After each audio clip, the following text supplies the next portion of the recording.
जो लोग स्वार्थी होते हैं, जो लोग दुरुपयोग करते हैं।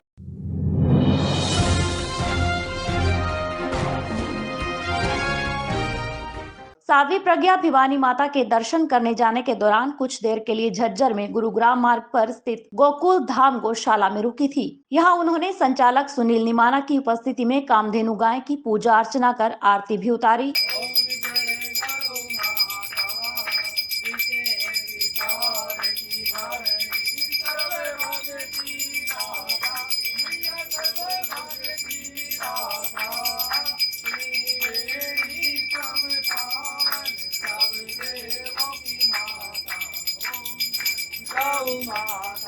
भोपाल की भाजपा सांसद साध्वी प्रज्ञा ने देश के हिंदू से जागरूक होने का आह्वान किया है।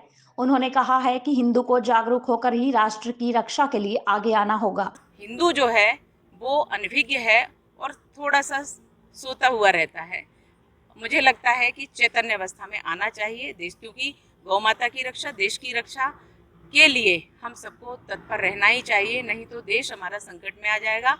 और जहाँ देश संकट में आया तो निश्चित रूप से हमारे देव, स्थल और देव सभी संकट में आते हैं। इसलिए हम सबको राष्ट्र रक्षा के लिए, गौ माता की रक्षा के लिए, देश की रक्षा के लिए तैयार रहना चाहिए। और साथ ही ये भी कहा कि सरकार ने गायों की सेवा के लिए गौशालाओं को गाय के चारे व अन्य के लिए धन दिया है। और थोड़ा सा जागृत होना चाहिए, सक्रिय होना चाहिए। सरकार बहुत लाभ दे रही है गौ माता के लिए, बहुत धन भी दे रही है उनके भोजन के लिए, स्वास्थ्य के लिए, उनकी सेवा के लिए, उनके हर प्रकार से रहने के लिए व्यवस्थाएं की हैं। साध्वी प्रज्ञा ने मीडिया के सवालों का जवाब देते हुए इन दिनों सड़कों पर घूम रही गाय की स्थिति पर चिंता भी जताई। वहीं मौके पर उन्होंने गोकुल धाम गौशाला में गाय चिकित्सालय की प्रशंसा की और कहा कि उन्हें खुशी है कि सड़क पर जो गायें दुर्घटनावश या किसी अन्य कारणवश घायल हो जाती हैं, उनका इलाज निस्वार्थ भाव से यहाँ किया जाता है।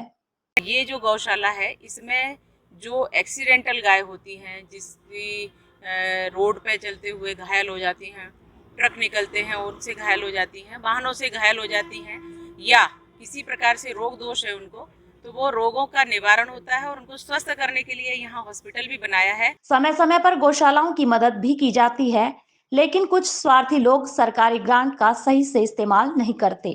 कि कोई भी सरकारी सेवा है तो वास्तव में जो लोग स्वार्थी होते हैं, जो लोग दुरुपयोग करते हैं, वो लोग तो सरकारी सुविधाओं का लाभ ले लेते हैं, परंतु वास्तव में जो सेवादार होते हैं वो सेवा में लगे रहते हैं और सरकारी योजनाओं का उनको लाभ वो ले नहीं पाते।